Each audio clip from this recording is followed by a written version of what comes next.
All right, we're going to go ahead and get started, everyone. Thank you for taking this afternoon to join us for our Back to School webinar. We have a lot of great stuff that we're going to be reviewing with everyone, so let's get started.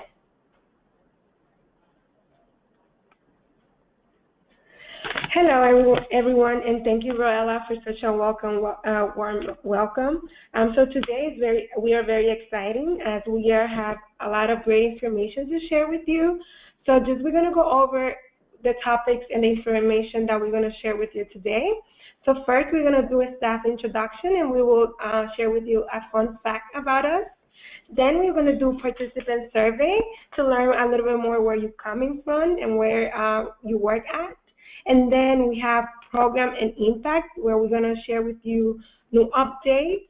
And then we're going to go through expectations, resources, and then we're going to review programs priority, and we're going to finish with our punch. So we're going to share with you our 2016-17 fall-winter calendar.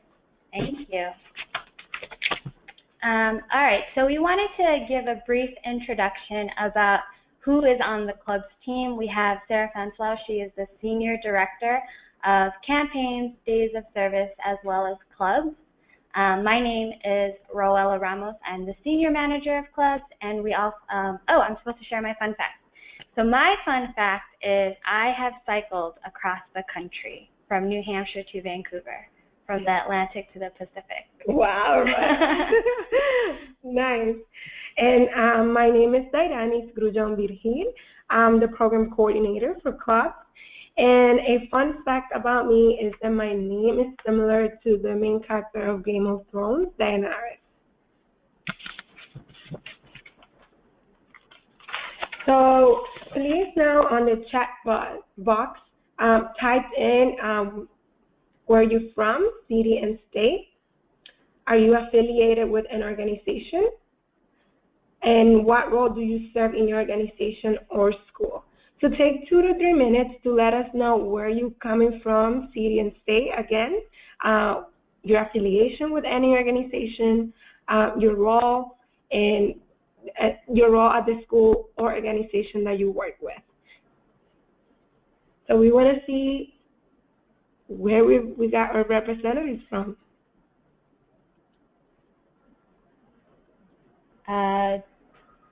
Do people see the chat box to the side?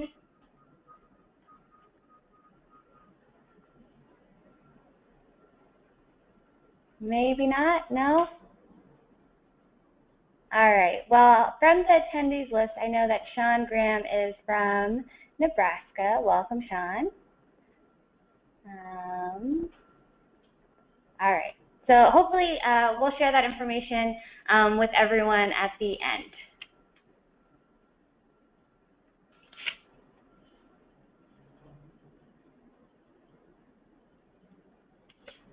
Oh, we see it. Okay, so we have Massachusetts, some people from Florida.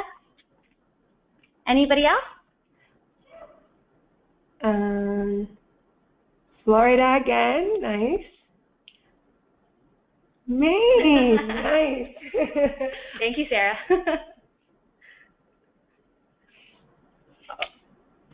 All right, thank you everyone for sharing.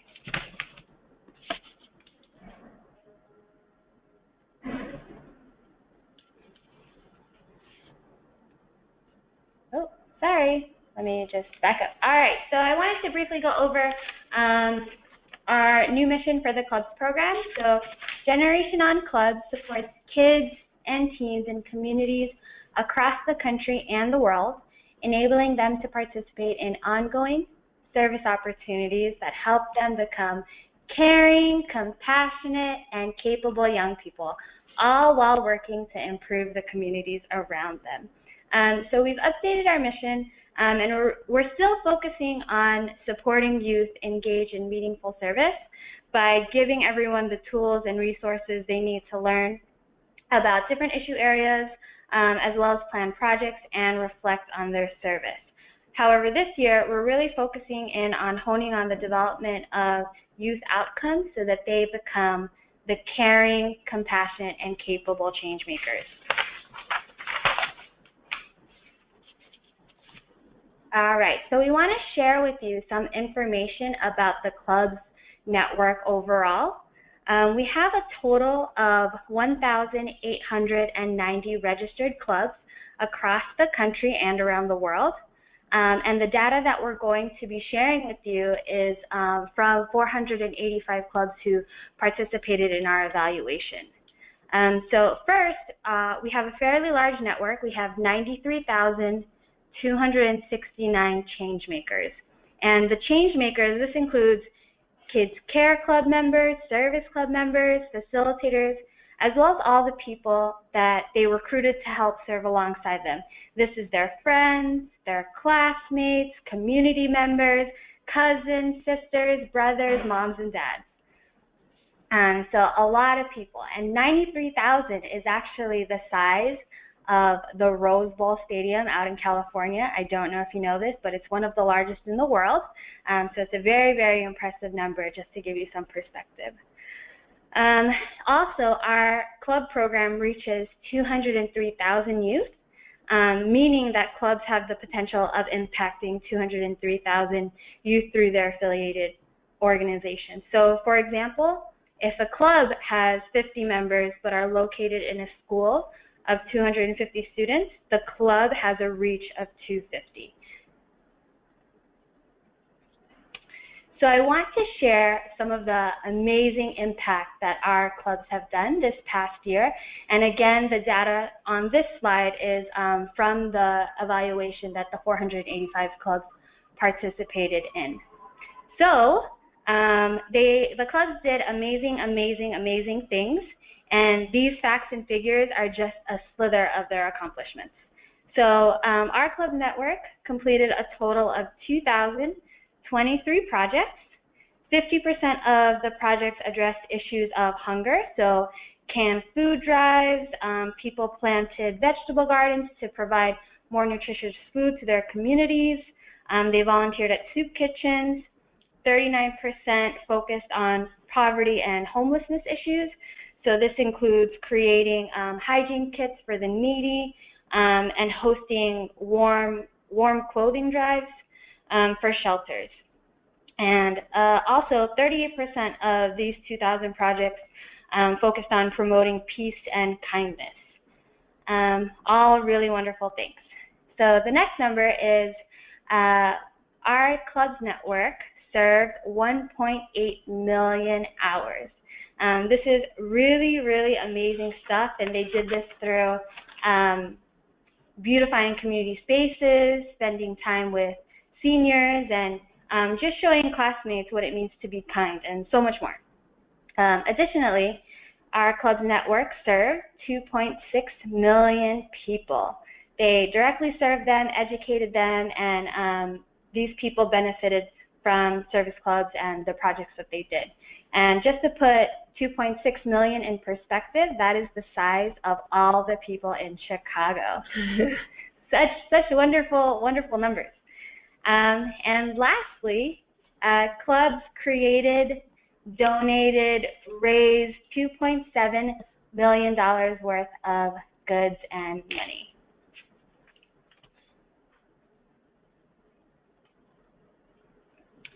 Thank you, Roella, for sharing with us such amazing information. So now we're going to go over how do we continue the amazing work done by the club and how we can support you.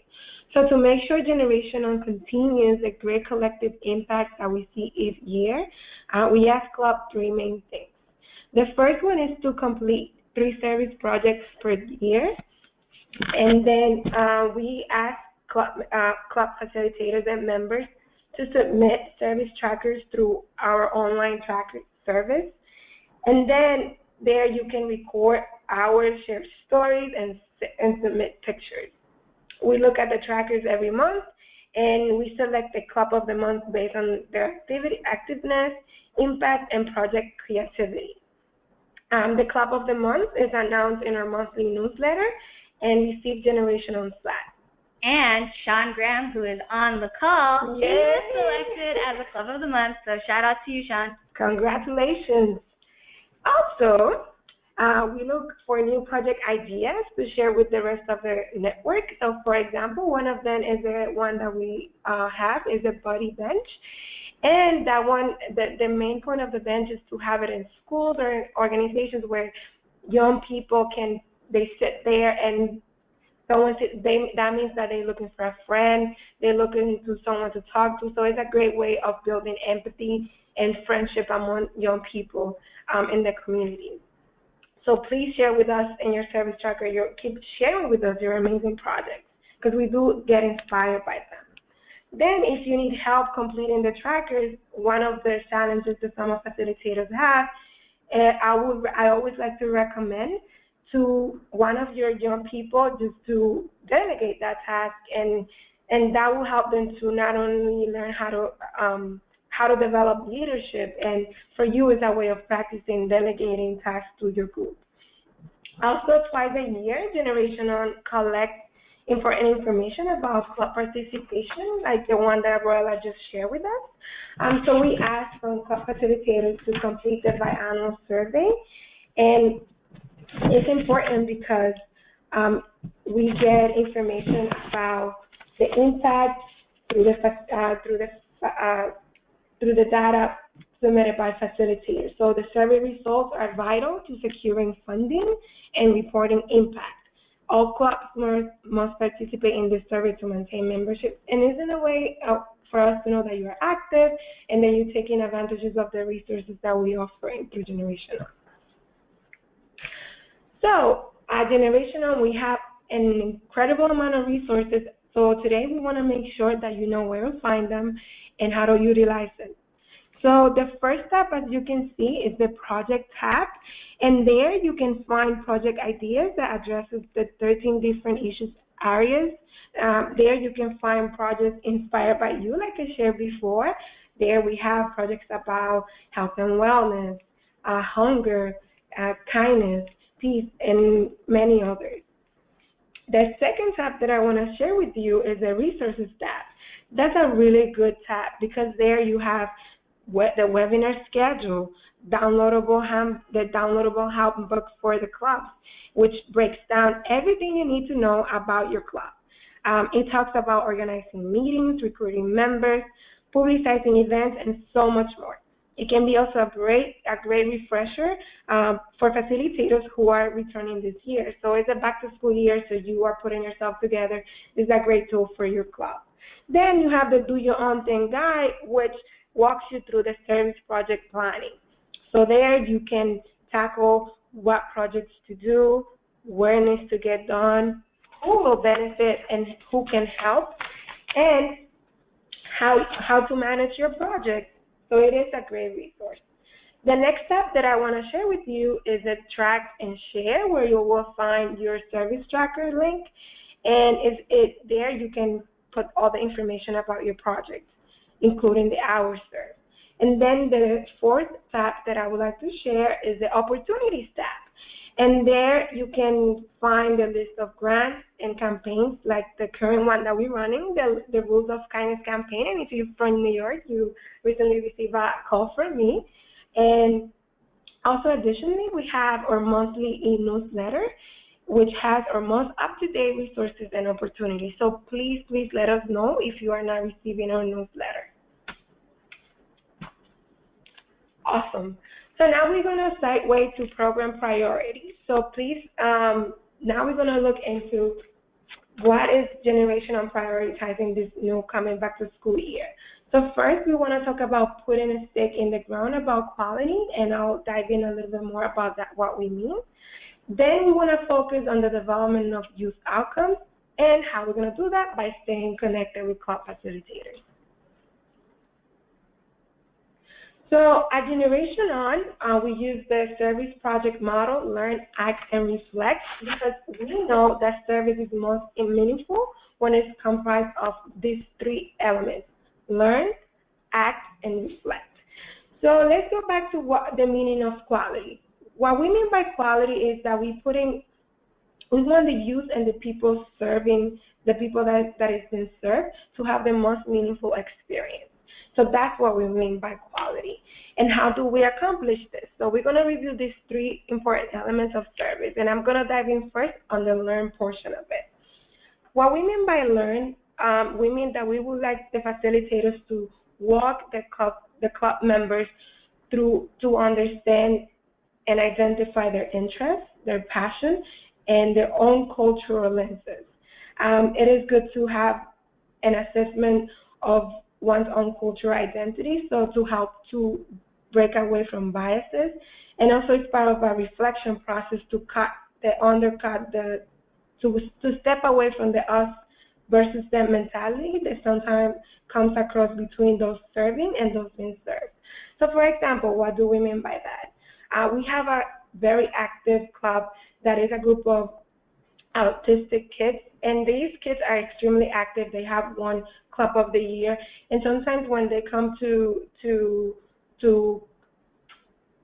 meetings, kids might be like, oh, they might not be able to serve because of their condition, but it's complete. This group is debunking totally the assumption. So that's what we mean by cutting the us versus them mentality. Then another important part of the learning process is that the kids and the young people participating in your club learn about their community assets, their needs, their priorities. They need to develop a cohesive understanding of community priorities. It's completely vital to ensuring that both sides, the people doing the project and the people being served, have a meaningful experience. So also a good way of doing this is by doing community mapping. And you can collect data through this process by observation, survey interviews, secondary data, and media. At generationOn, we have a community mapping tool that you can find on the education tab, and also we can share it with you moving forward in the chat and email. So I would definitely recommend you to take advantage of this.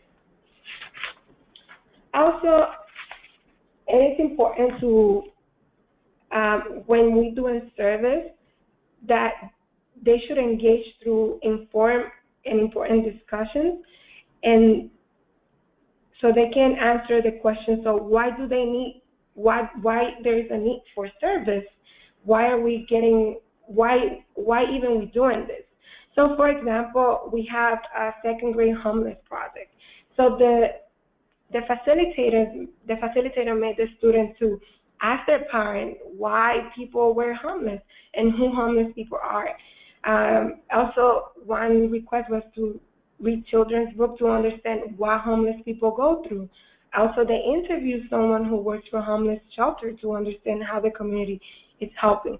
So the learning process is like we want the kids to become aware of themselves, aware of the community, and aware of the service that they are providing. So they can research and also to research the issue that they're tackling. Great. Thank you so much. All right, so I'm going to be talking next about the ACT portion of the Learn, Act, Reflect model.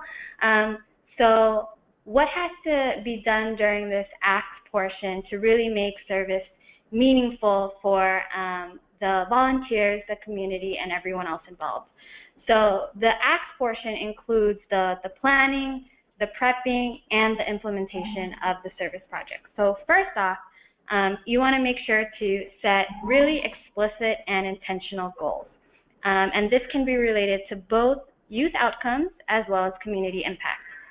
So you want to set out at the very beginning what new skills you want your club members to learn and what new perspectives you wish for them to gain. So for instance, do you want them to improve their collaboration skills or their communication skills? Do you want them to gain a better understanding of their community? The more specific and explicit you make your goals, the easier it is to create your plan of action later down the line to make sure that they are aligned with what you want to get out of it for your youth. Same with community impact. So using what you learned in the community mapping portion of the learn stage, with your club, determine what's feasible to achieve given the time you have, your budget, and your resources. And this includes the talents and assets in your community. So you can ask questions like, how many people will you serve? items you will collect, how many items you will collect and donate, and the amount of money you will raise. So that's the first step. Create your goals. The second part is to create your plan of action. So you want to make a plan of action for your service project that's most appropriate for the age and ability of your club members. So we have some clubs that have elementary age students only from ages 5 to 10, and we have other service clubs that have a wide range of students. So they can be first graders, second graders, as well as fifth, sixth, and seventh graders. So very wide ability and age. So for example, in that situation, if you want to tackle the issue of hunger, younger children can do a food drive, write letters, or drop pictures to recipients of the food donations, and older children can take the lead and volunteer at soup kitchens, host an educational workshop about the issue of hunger, as well as share their story. Be responsible for sharing their story on Facebook, Twitter, Snapchat, all those social media outlets.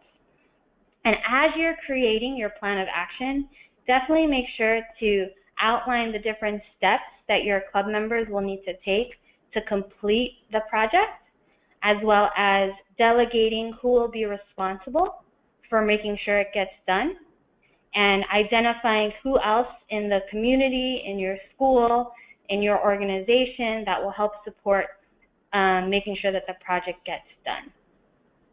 And throughout the whole process of creating your plan of action, and throughout the whole service project in general, definitely embrace youth involvement and ownership over the project. Get them involved at every stage of the process, from identifying the community assets, to brainstorming ideas, to sharing what they did with the community. They are one of the most valuable resources, and we have seen them be creative, more creative than us, time and time again. And with their collective power, they can get a lot of stuff done. For sure. So also encourage the youth to share their thoughts and opinions. Let them go through trial and error. We have a club in DC that actually wanted to build a pool to encourage physical fitness as their service project. And given, the conditions and the time and the cost that it would take to build a pool, this is kind of an unfeasible idea. However, the club facilitator did not discourage the club from, thinking this through. He really facilitated the conversation, and with the community mapping and understanding what the resources were, he really discussed and talked through what they could feasibly do. And the club decided that if their end goal was to encourage people to engage in physical fitness, to create healthy lifestyle choices, maybe a pool wasn't the best idea. However, they learned a lot, and they gained a lot from troubleshooting and navigating their own ideas. And another example that I want to share is we have a wonderful, super active service club in California who focuses just on literacy. And they suggested doing a game night to help non-native speakers practice their speaking skills, as well as learn new vocabulary words. So this is just a really easy way to embrace what they wanted to do, and it was through playing games. So they ended up organizing different collection bins at different sites to collect board games. They organized an event at a local library, and they invited community members as well as non-native speakers to the event. And they all turned off their cell phones and engaged with one another through board games. So they were playing Scrabble, Apples to Apples, so that they could all practice their speaking skills and learn some new words. So really embrace, this is just a really great example of where clubs really embraced youth involvement, youth voice, and projects that came out of it through doing so. Another portion of the ACT phase that we want you to consider is making sure that the club facilitators are always actively engaging with community partners, and making sure that the youth volunteers are in constant communication with whoever they're serving as well. So make sure that the planning is shared, collaboration is shared, identifying the community needs are shared, and there's just constant communication.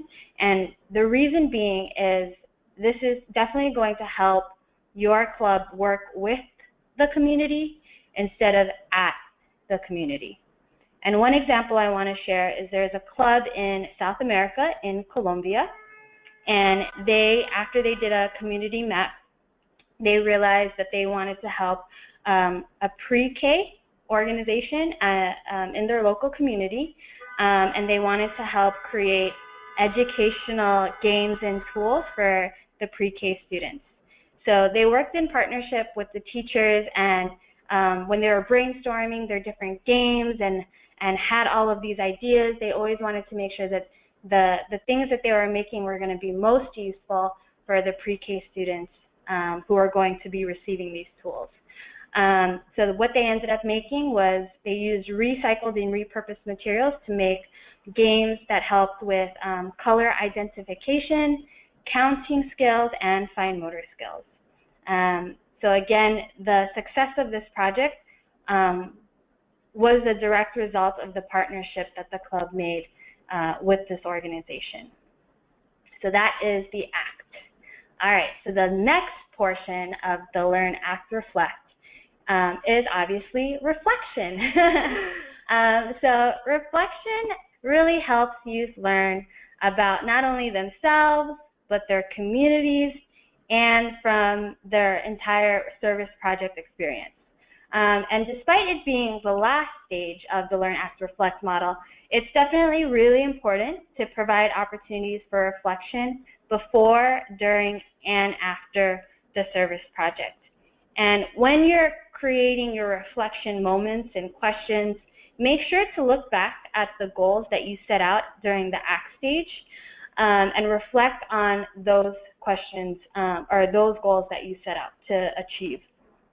So for example, if I set out a goal that I wanted my club members to improve their collaboration and communication skills, I want to make sure that I create reflection that asks, how did they end up doing this? Where was their growth? What did it look like? And how can they continue to improve? And as you're creating your reflection activities, definitely give participants the choice of what type of reflection activity they want to partake in. So it could be writing a story about someone they met and how that impacted them or their experience. They could also be more creative, draw about their experience or paint something about their experience. They could sing a song for those musically inclined. And you just want to make sure you offer different types of reflection to match different learning styles. And again, everything that we're talking about are best practices to get the most out of their service experience. And also, during the reflect stage, you want to make sure that you are sharing your success with other people. For example, you could totally send to generationOn all of your wonderful photos that you take. We love seeing them. And you can definitely, just another plug for that service tracker, you can share pictures with us through the service tracker as well as emailing us. You have all of our contact information at the beginning of this presentation. Lastly, we want to make sure that reflection also includes time to celebrate. You want to recognize all the hard work that collectively your club has done to put all these projects together. You want to also recognize all the people that have helped get this project off the ground, including students outside of your club, youth outside of your club, other adult volunteers, including parents, community members, other organizations, the principal if they supported you. You want to make sure that you recognize all of that work, so again, that you're just planting a seed to create lifelong volunteers. Thank you, Raela. Also, so that was our first priority. Our first priority is we are putting a stake in the ground for quality. Again, quality being making the service experience most meaningful to the youth volunteers as well as the community being served. And then our second priority is we want to be intentional about developing youth outcomes. So through the Learn, Act, Reflect model, if everything is done wonderfully, this will just come naturally. But we want to make sure that we are being really, really focused on the development of 21st century skills and social emotional competencies so that we create caring, compassionate, and capable change makers. We actually have another webinar at the end of this month to take a deeper look into developing the 21st century skills and social emotional competencies, but we will go over them briefly with you today.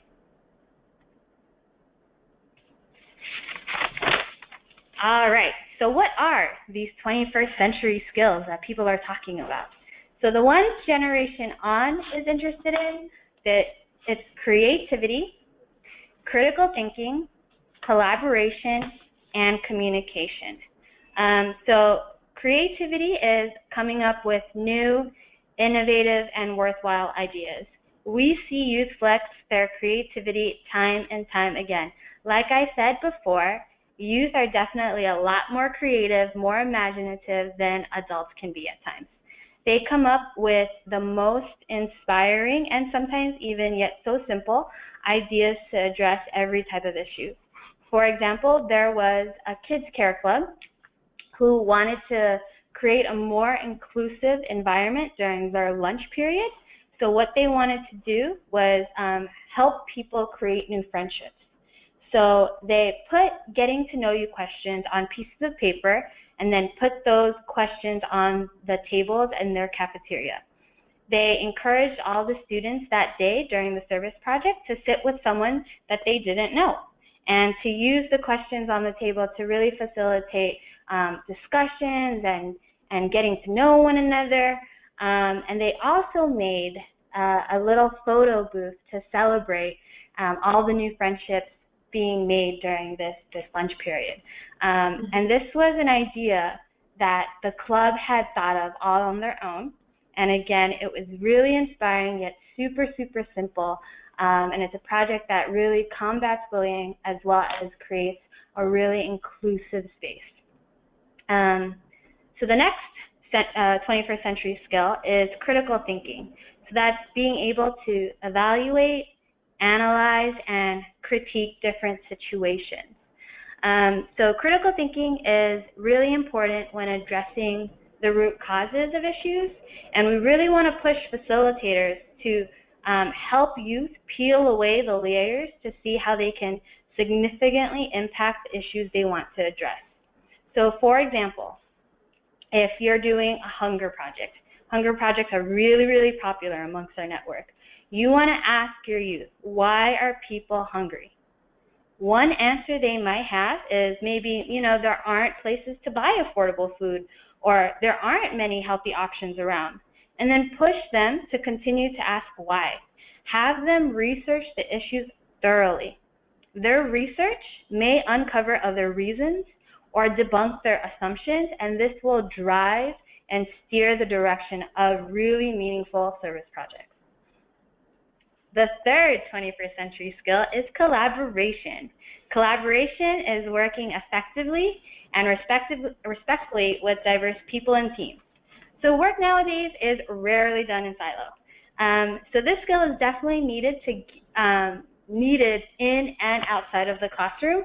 And through service projects, club members will not only work with their team, but they'll work with youth outside of the club, adults in the community, teachers in their schools, and so much more. So club members definitely will have lots of opportunities to work on developing their collaboration skills. The last 21st century skill that we want to talk about is communication, which helps us to organize our thoughts, ideas, and opinions both orally and in writing.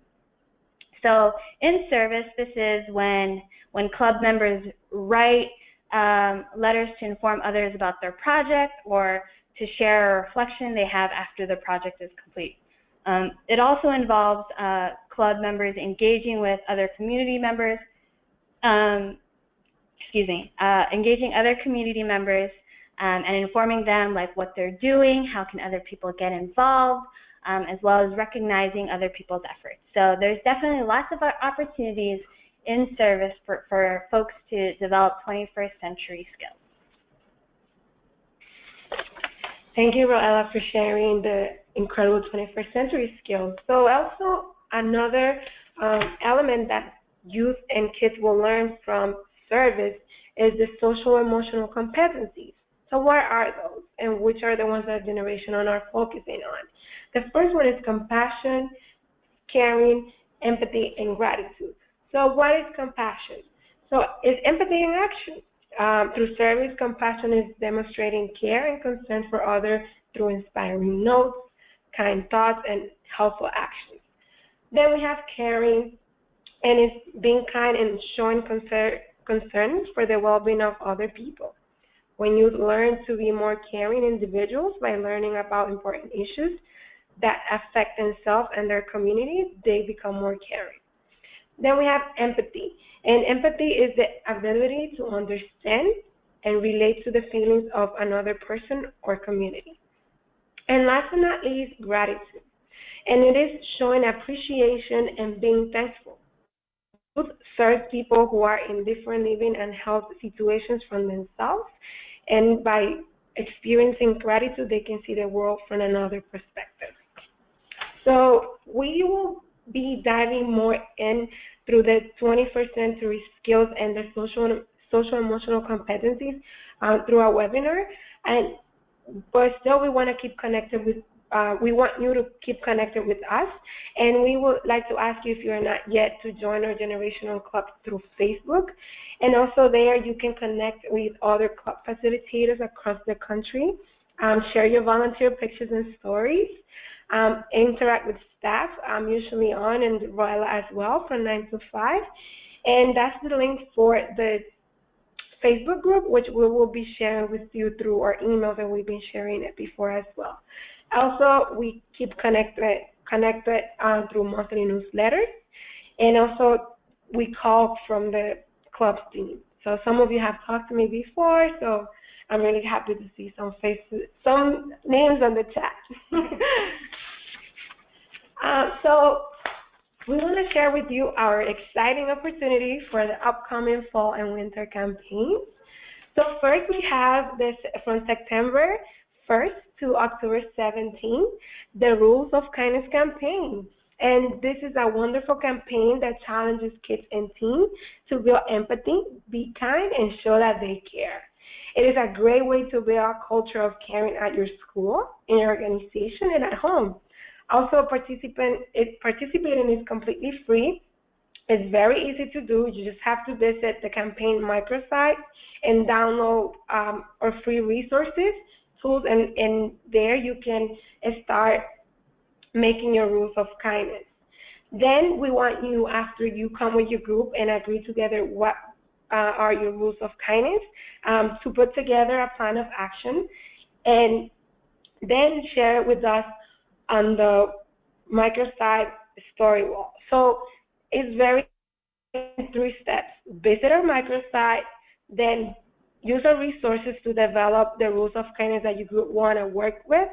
And for example, if you have that you're working on a project about environment, you can come with rules of like not to throw trash when we're eating outside, or not to throw trash when we're in the classroom. So stuff like that. And then we want you to post it on the microsite, on the wall, and the story wall, and you will get the chance to win grants. So it's very easy, it's a way of creating a culture of caring now that we are back to school. The second one, we have the Family Volunteer Day, and the Family Volunteer Day is service to celebrate the power of families who work together to support their communities and neighborhoods through service. It's a Saturday before Thanksgiving. For example, parents and their children can volunteer together at a soup kitchen, at senior centers, at libraries. So it is a great way to get family together. And then we have the Joy Maker Challenge, and it is a fantastic day of service for kids to spread peace and joy during the holidays. Volunteers are encouraged to organize quotes and tote drives or write letters to children at the hospital. So there are many different ways that our change makers can get involved, and we want you to keep involved with us through our webinar series. So the next webinar that we'll be hosting is a deeper dive at the understanding of the 21st century skills and the social emotional competencies. It will be September 29th between 3 to 4. And to register, we will be sharing the link with you through Facebook, through our newsletter, and also you will have access to the full webinar if you can join us that day through through the website. So there are many different ways to keep connected and involved with us, and we are really happy that you had the time today to join us. So now is the time for questions and answers. Yes, if you have any questions, feel free to type it into the chat box, and we can go ahead and answer. Oh, Sean Graham, you're ready to sign up for our 929 webinar. Great. So Sarah has the question, yes, Ruth Ann, that is the chat box. So Sarah has a question, how do community partnerships work for younger children? So community partnerships are very important because once you partner with communities, they have resources that your club might not have or have access to. So it's a good way of knowing what kind of resources already exist within the community. And also because service is the 3 different stages, there's the learn, act, and reflect. You can utilize community partnerships for different phases. So for example, if you want to learn more about, for instance, the homelessness community in your area, you can invite someone from a local shelter to learn about what is already happening in the community. And the young children can have the opportunity to, practice asking questions and really practice their interviewing skills as they're talking with the person from the shelter, for example.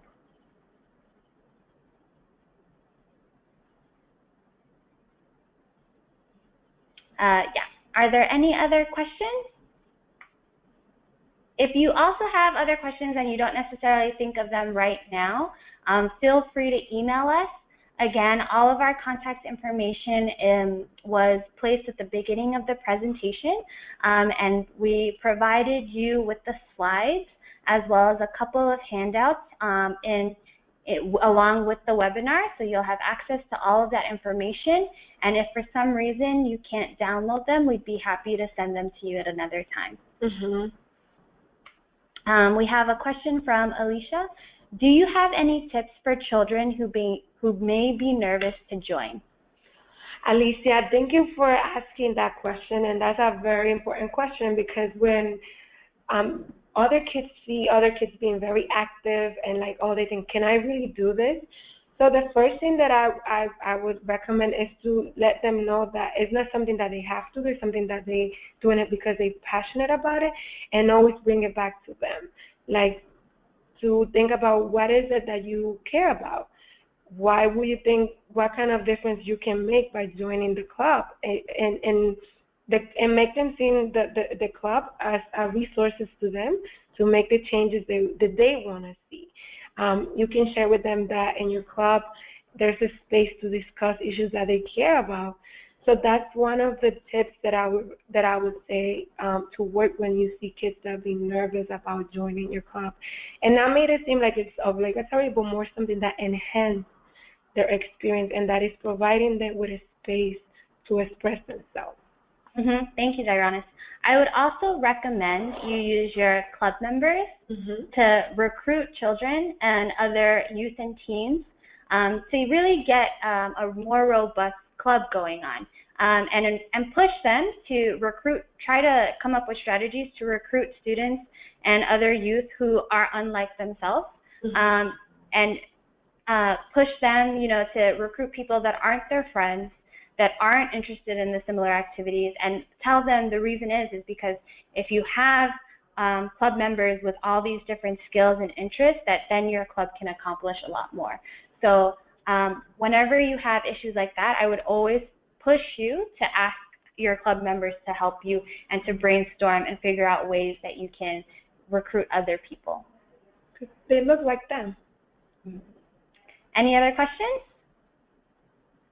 And again, if you have any questions, feel free to email us. But again, we just want to thank you for taking this time to meet with us for the webinar. We hope you found the information useful and relevant to the work that you're doing. And we hope that you can attend our next one on September 29th. Have a great day, everybody. Thank you. Oh, thank you. Thank you, Ruth Ann. Thank you, Sean.